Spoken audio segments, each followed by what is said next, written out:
Dostlar, xoş gördük hər birinizi əziz dostlar. Az öncə aldığım bir məlumatı sizin diqqətinizə çatdırdım dəyərli dostlar. Deməli, Ekologiya və Təbii Sərvətlər Nazirliyinin tabeliyində olan mineral xammal ehtiyatlarından istifadə agentliyinin 2 adaş vəzifəli şəxsindən danışacağım.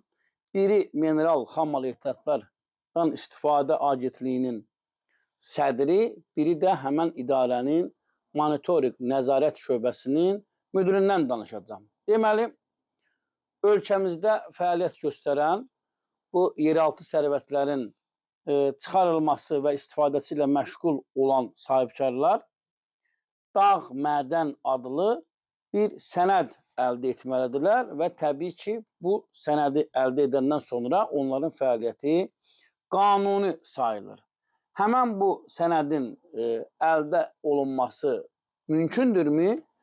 Mən bu məsələni araşdırdım dəyərli dostlar. Son vaxtlar həmən bu dağ mədən adlı sənədin verilməsi ölkəmizdə mümkünsüz hala çevrilir. Bu sənədin verilməsinə məlum olmayan səbəblərdən tam məhdudiyyət qoyulub. Yaxşı, bu sənədin verilməsinə məhdudiyyət qoyulursa, bu sənədin verilməsi mümkünsüz hala çevrilirsə, dəyərli dostlar, bəs necə bu sahibkarlar fəaliyyət göstərir, necə işləyirlər bunlar?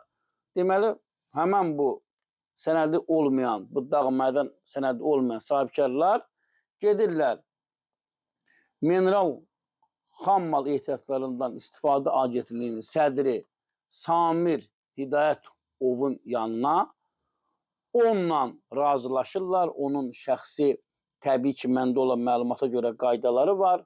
Onun özünün öz qanunları var. Onunla razılaşırlar və fəaliyyətlərini davam elətdirirlər. Orada bir monitorinq nəzarət şöbəsinin bir müdürü var, Samir Əliyev. O ayrıca bir maraqlar üzərində fəaliyyət göstərir, məndə olan məlumata görə. Onun ayrıca istəkləri var. Yəni, bu iki Samirlə razılaşandan sonra başlayırlar həmən bu sənədi əldə etmədən də fəaliyyət göstərməyə.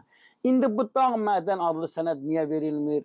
Niyə ümumiyyətlə buna məhdudiyyət qoyublar? Bundan da mən ayrıca danışacağım, dəyərli dostlar. İndi bu samirlərlə onların qaydalarına əməl etməyən sahibkarların aqibəti necə olur? Onlar necə fəaliyyət göstərir? Onunla da bağlı bizim araşdırmalarımız gedir. O sahibkarlar bunların bu qaydalarına əməl etmədikləri halda məndə olan məlumata görə onların haqqında məlumat verilir hüquq mühafizə orqanlarına, onlarla bağlı şikayətlər daxil olur. Min bir kələk, min bir hilə, nələr baş verir bu Ekologiya və Təbii Sərvətlər Nazirliyinin həmən bu tabeliyində olan idarədə. Bununla bağlı bizdə araşdırmalar aparırıq. Mən dostlara demişəm, kimdə nə məlumat varsa göndərin mənə. Mən bu iki mübarəkin və bunların bu rəhbəri olduğu idarədən ayrıca danışacağım, dəyərli dostlar. Belə, qarşı tərəfin də mövqeyini işıqlandırmağa hazırıq. Qarşı tərəfin də nə mövqeyi olarsa, biz həmən bu idarənin də istər ictimaiyyətlə əlaqələr şöbəsi olsun, istər mətbuatla işləyən bir qurumu olarsa, şifahi və yazılı mövqe göndərərlərsə, həmən onu da işıqlandırmağa hazırıq. Belə, dəyərli dostlar, daha bir yayımın sonuna gəldik. Yayımımızı bəyənin, paylaşın, kanalımıza abunə olun, sağ olun, sağlıqla qalın.